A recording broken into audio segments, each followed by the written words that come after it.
Bismillahirrahmanirrahim. Assalamualaikum warahmatullahi wabarakatuh. Perkenalkan, nama saya Naila Adinda Muhtar, kelas A, angkatan 23, jurusan Pendidikan Jasmani, NIM 23172085. Di sini saya akan menjelaskan tentang memahami perilaku peserta didik dalam pengelolaan penjas adaptif. Baik, langsung saja kepada materi memahami perilaku peserta didik dalam pengelolaan penjas adaptif. Pengelolaan penjas adaptif, pendidikan jasmani adaptif, memerlukan pemahaman mendalam tentang perilaku peserta didik. Ini karena setiap individu memiliki karakteristik, kebutuhan dan kemampuan yang berbeda-beda, terutama dalam konteks disabilitas. Memahami perilaku peserta didik dalam konteks ini menjadi kunci untuk menciptakan lingkungan belajar yang inklusif dan efektif. Pendekatan perilaku dalam penjas adaptif. Dua pendekatan utama dalam memahami perilaku peserta didik adalah behaviorisme dan holistik atau humanisme. Behaviorisme berfokus pada pengaruh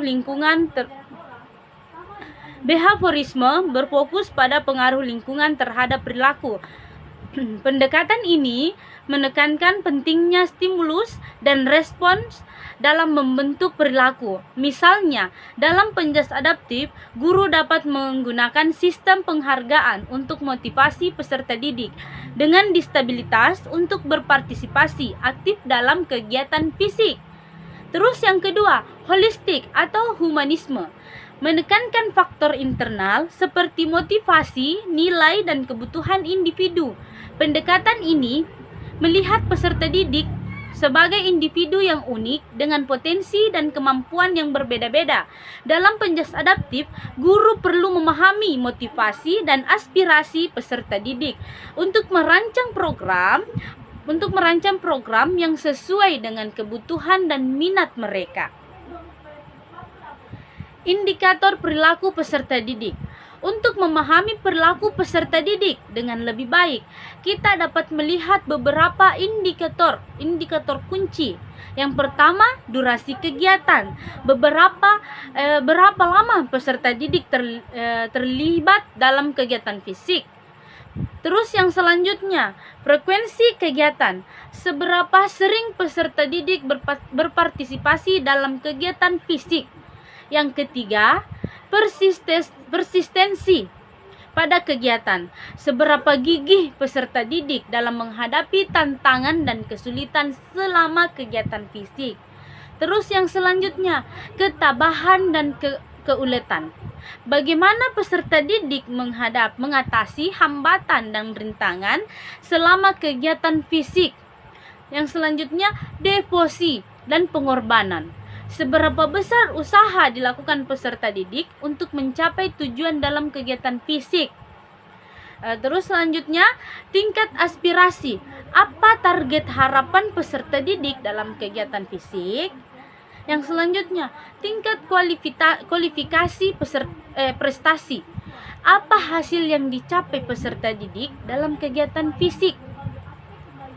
Yang selanjutnya, arah sikap terhadap sasaran kegiatan. Bagaimana sikap peserta didik terhadap kegiatan fisik yang dilakukan?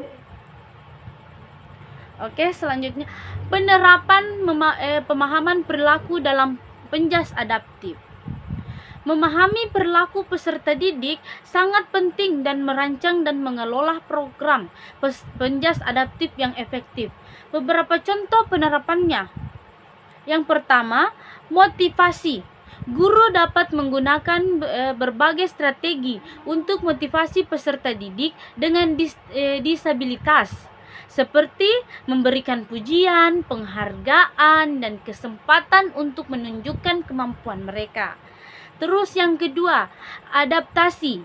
Guru perlu menyesuaikan program penjas adaptif dengan kebutuhan dan kemampuan masing-masing peserta didik. Terus yang ketiga, komunikasi. Guru harus membangun peserta didik. Guru harus membangun komunikasi yang efektif dengan peserta didik dengan stabilitas mendengarkan kebutuhan mereka dan memberikan dukungan yang diperlakukan.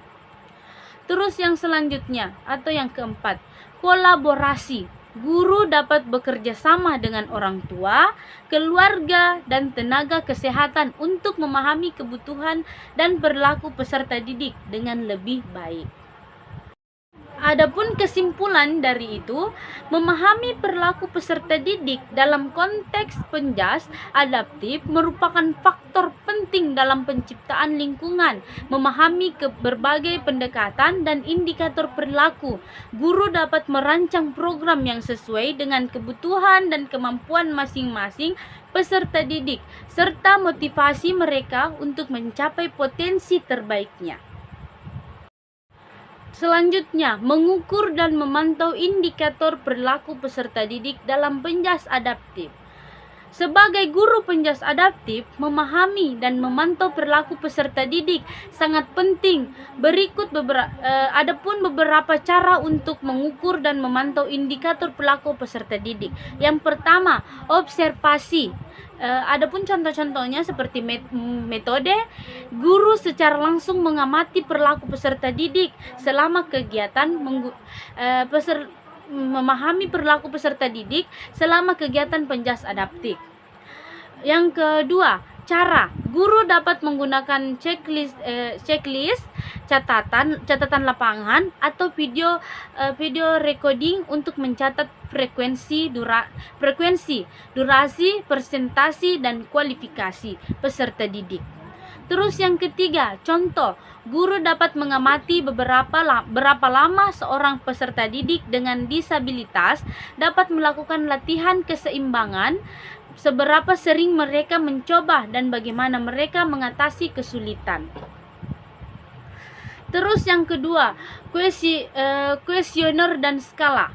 Yang pertama, metode, guru memberikan kuesioner atau skala kepada peserta didik untuk mengukur aspek-aspek tertentu dari perilaku mereka. Yang kedua, cara kuesioner dapat berisi pertanyaan tentang motivasi, aspirasi, sikap, dan perasaan peserta didik terhadap kegiatan fisik. Terus yang terakhir atau yang ketiga, contoh. Guru dapat menggunakan skala motivasi untuk mengukur tingkat motivasi peserta didik untuk berpartisipasi dalam kegiatan fisik. Terus yang selanjutnya, yang ketiga, wawancara. Guru melakukan wawancara dengan peserta didik untuk memahami lebih dalam tentang motivasi, tujuan, dan hambatan yang mereka alami dalam kegiatan fisik. Terus wawancara dapat dilakukan secara individu atau kelompok dengan menggunakan pertanyaan terbuka untuk mendorong peserta didik untuk berbagi pengalaman dan perasaan mereka. Terus guru dapat mewawancarai peserta didik tentang apa yang mereka harapkan dari kegiatan fisik, apa yang membuat mereka semangat, dan apa yang membuat mereka merasa kesulitan. Terus yang selanjutnya, dokumentasi. Guru mengumpulkan dan menganalisis data tentang perilaku peserta didik dari berbagai sumber seperti catatan sekolah, laporan orang tua, dan hasil tes. Dan guru dapat menggunakan data ini untuk melihat perkembangan perilaku peserta didik dari waktu ke waktu dan untuk menunjukkan langkah-langkah selanjutnya yang diperlakukan. Terus guru dapat melihat catatan sekolah untuk melihat perubahan dalam perilaku peserta didik setelah mengikuti program penjas adaptif. Terus yang selanjutnya, teknik penilaian. Guru menggunakan teknik penilaian untuk mengukur dan memantau kemajuan peserta didik dalam kegiatan fisik. Guru dapat menggunakan teknik penilaian yang disesuaikan dengan kebutuhan dan kemampuan peserta didik, seperti penilaian kinerja, penilaian portofolio, dan penilaian proyek. Dan guru dapat menilai kemampuan peserta didik dalam melakukan gerakan dasar seperti berjalan, berlari, dan melompat. Adapun tips untuk memantau perilaku peserta didik. Yang pertama, konsisten. Lakukan pengukuran dan pemantauan secara rutin dan konsisten untuk mendapatkan data yang akurat. Terus yang kedua, kolaborasi, bekerja sama dengan orang tua, keluarga, dan tenaga kesehatan untuk mendapatkan informasi yang lebih lengkap tentang perilaku peserta didik. Terus yang ketiga, refleksi. Lakukan refleksi secara berkala untuk mengevaluasi metode pengukuran dan pemantauan dan untuk mengidentifikasi area perlu ditingkatkan. Terus mengukur dan memantau indikator perilaku peserta didik dalam penjas adaptif. Penting untuk memahami kebutuhan dan kemajuan mereka dengan menggunakan berbagai metode. Guru dapat berperoleh data yang akurat dan yang bermakna untuk membantu peserta didik mencapai potensi terbaik mereka. Adapun tujuan penjas adaptif dalam memahami perilaku peserta didik. Memahami perilaku peserta didik merupakan hal yang sangat penting dalam penjas adaptif. Tujuan utama dari memahami perilaku peserta didik dalam konteks ini, seperti yang pertama, merancang program yang efektif dan inklusif. Selanjutnya, kebutuhan individual. Memahami perilaku peserta didik memungkinkan guru untuk mengidentifikasi kebutuhan individu dan menyesuaikan program penjas adaptif dengan kemampuan, minat, dan motivasi mereka. Terus yang kedua, adaptasi dan modifikasi. Guru dapat menyesuaikan kegiatan fisik, peralatan, dan instruksi untuk memenuhi kebutuhan khusus peserta didik dengan disabilitas. Terus yang selanjutnya, aksesibilitas. Guru dapat memastikan bahwa semua peserta didik memiliki akses yang sama ke kegiatan fisik dan peluang untuk berpartisipasi. Yang kedua, meningkatkan motivasi dan partisipasi. Menciptakan lingkungan positif, memahami motivasi dan minat peserta didik membantu guru menciptakan lingkungan belajar yang positif dan motivasi. Selanjutnya, menghilangkan hambatan.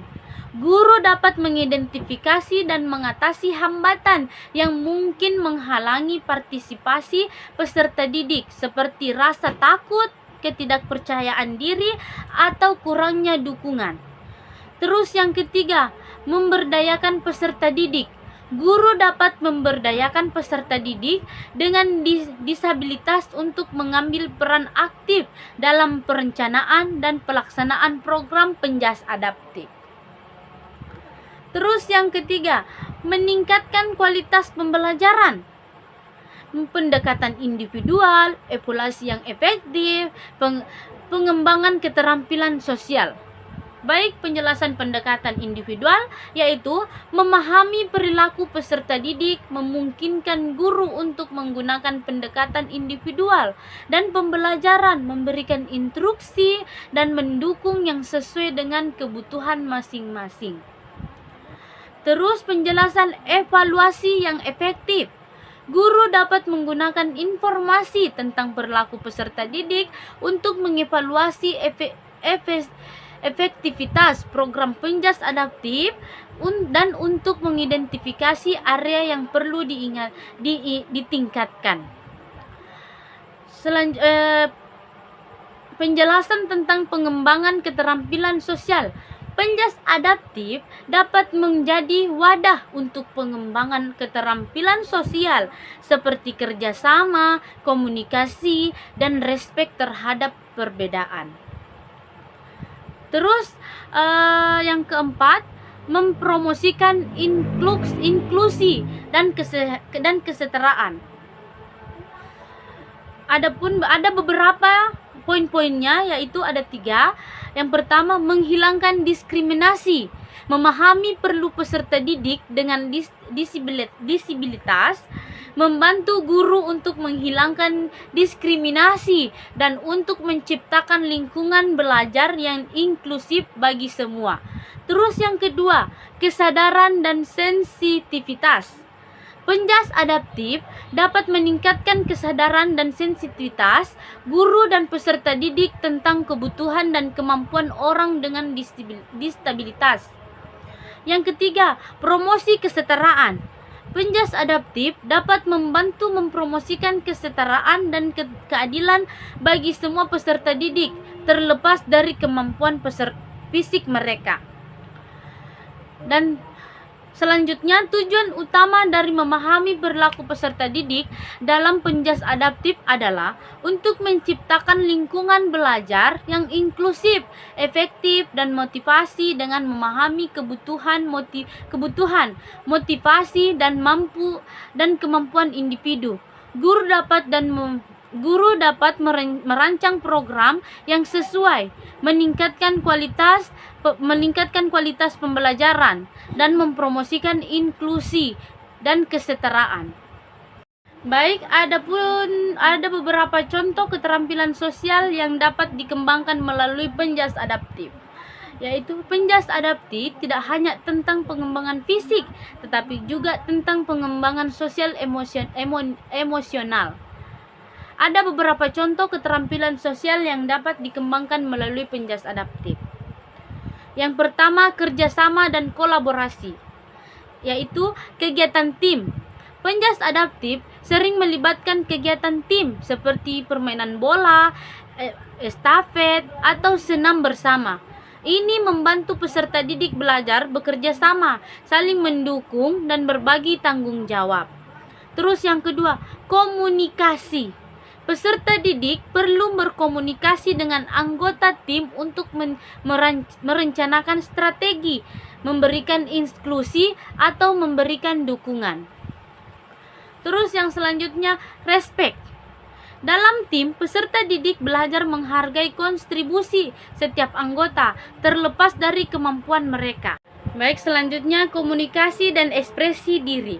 Yang pertama, komunikasi nonverbal.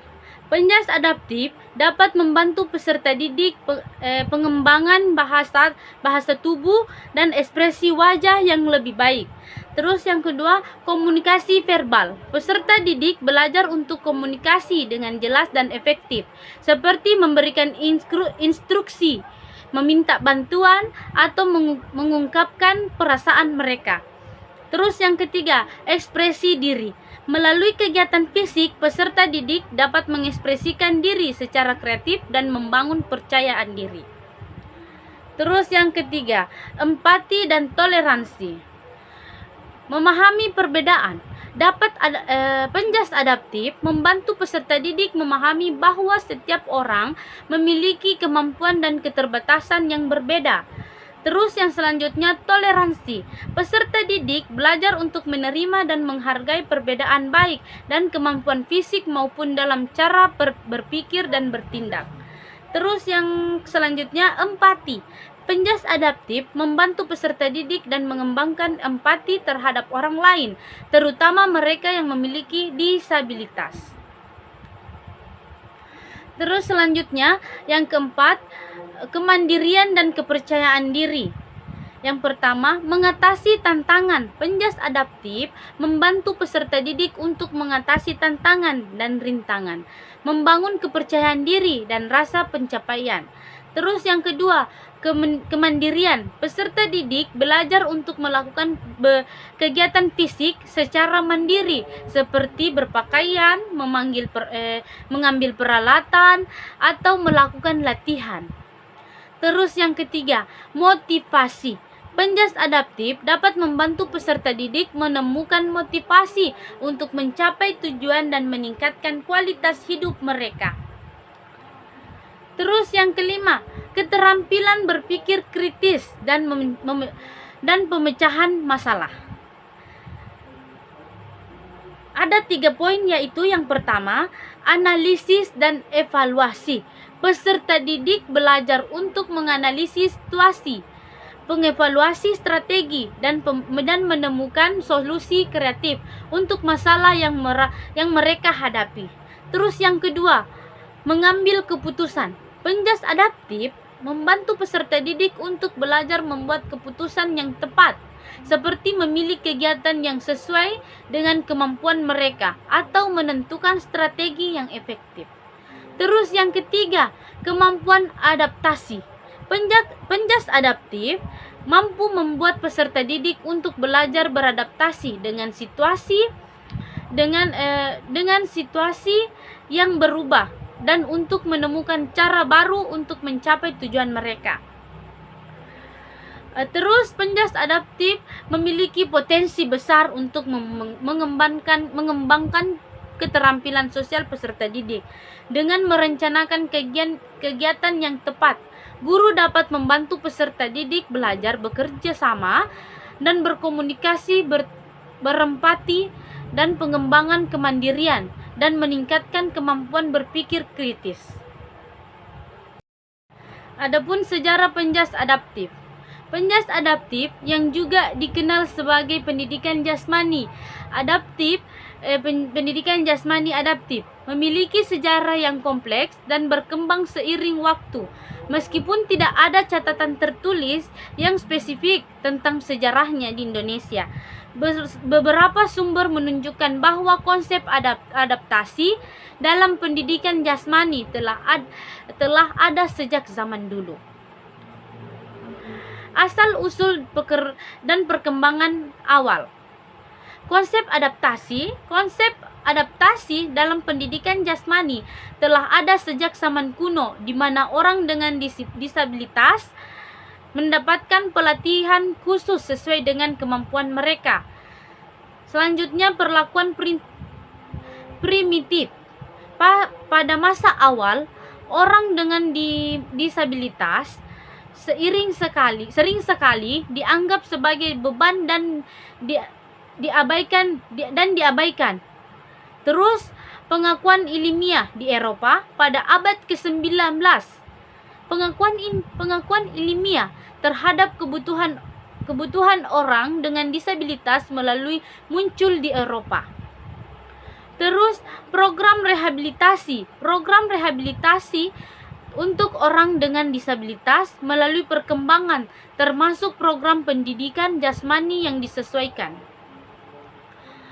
Terus, perkembangan di Indonesia. Sejarah tertulis tentang penjas adaptif di Indonesia masih belum jelas. Pengaruh dari negara-negara barat. Pengaruh dari negara-negara barat, terutama Amerika Serikat, mulai terlihat pada pengetahuan abad ke-20. Perkembangan lambat. Perkembangan penjas adaptif di Indonesia masih relatif lambat dibandingkan dengan negara maju. Terus selanjutnya, tantangan yang dihadapi termasuk kurangnya sumber daya, kurangnya kesadaran, dan kurangnya tenaga ahli. Terus yang selanjutnya, perkembangan modern. Meningkatkan kesadaran. Dalam beberapa dekade terakhir, kesadaran tentang pentingnya inklusi dan aksesibilitas untuk orang dengan disabilitas telah meningkat. Terus, pengembangan program penjas adaptif semakin berkembang dengan fokus pada pengembangan kemampuan fisik, sosial, dan emosional peserta didik. Terus selanjutnya, pendekatan inklusif. Pendekatan inklusif dalam pendidikan semakin diutamakan, di mana siswa dengan disabilitas belajar bersama siswa lain di kelas reguler. Terus selanjutnya, pentingnya guru yang terlatih. Peran guru yang terlatih dan berpengalaman dalam penjas adaptif sangat penting untuk memastikan bahwa program yang direncanakan sesuai dengan kebutuhan individu.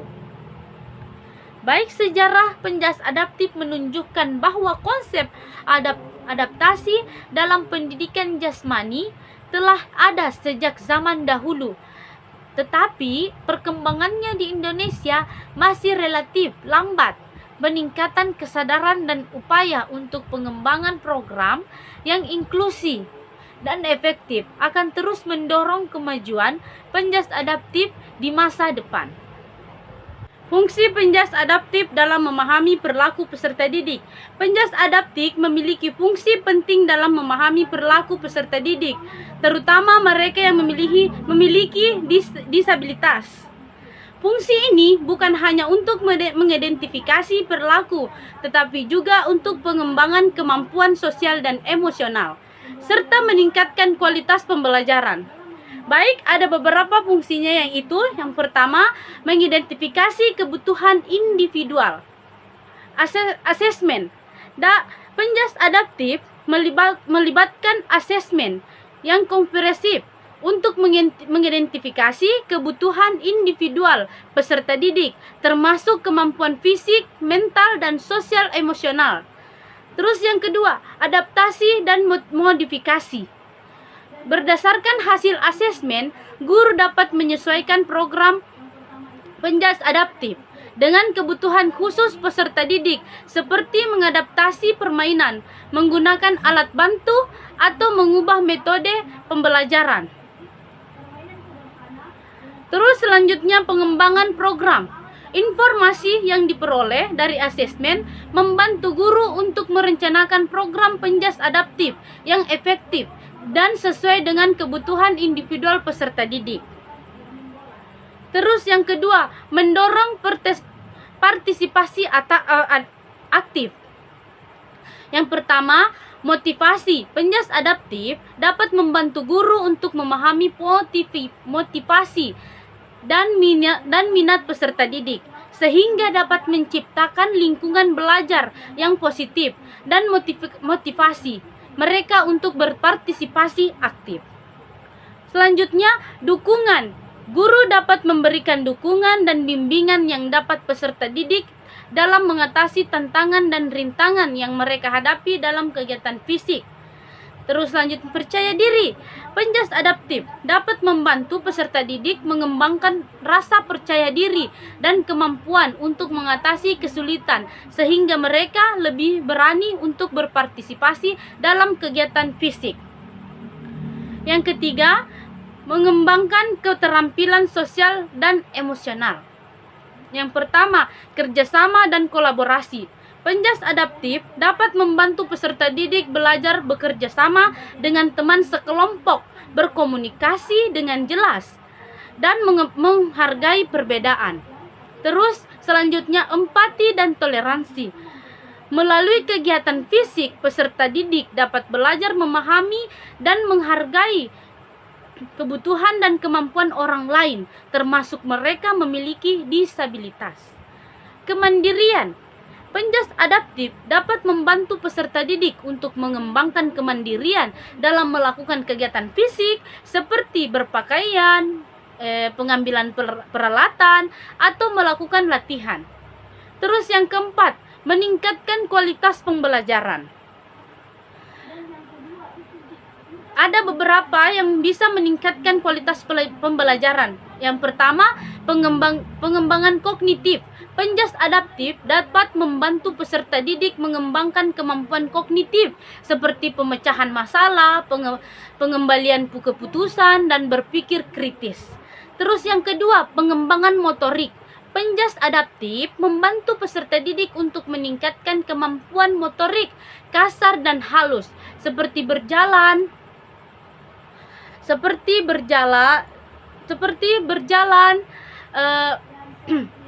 berlari, melompat, memegang, dan melempar. Terus yang selanjutnya, pengembangan sosial. Penjas adaptif dapat membantu peserta didik untuk mengembangkan keterampilan sosial seperti komunikasi, kerjasama, dan interaksi sosial. Yang kelima, mempromosikan inklusi. Ada beberapa yang bisa mempromosikan inklusi, yaitu ada tiga poin. Yang pertama, kesadaran sensitivitas. Yang kedua, kesejahteraan. Yang ketiga, lingkungan yang ramah. Penjas adaptif memiliki fungsi yang penting untuk memahami perilaku peserta didik, termasuk mengidentifikasi kebutuhan individual, mendorong partisipasi aktif, pengembangan keterampilan sosial dan emosional, meningkatkan kualitas pembelajaran, dan mempromosikan inklusi. Dengan memahami fungsi-fungsi ini, guru dapat merancang program penjas adaptif yang efektif untuk membantu peserta didik mencapai potensi terbaik mereka. Baik, itulah tadi penjelasan saya tentang penjas adaptif. Lebih dan kurangnya mohon dimaafkan karena saya hanyalah manusia biasa. Wabillahi taufiq wal hidayah. Wassalamualaikum warahmatullahi wabarakatuh. Sampai jumpa.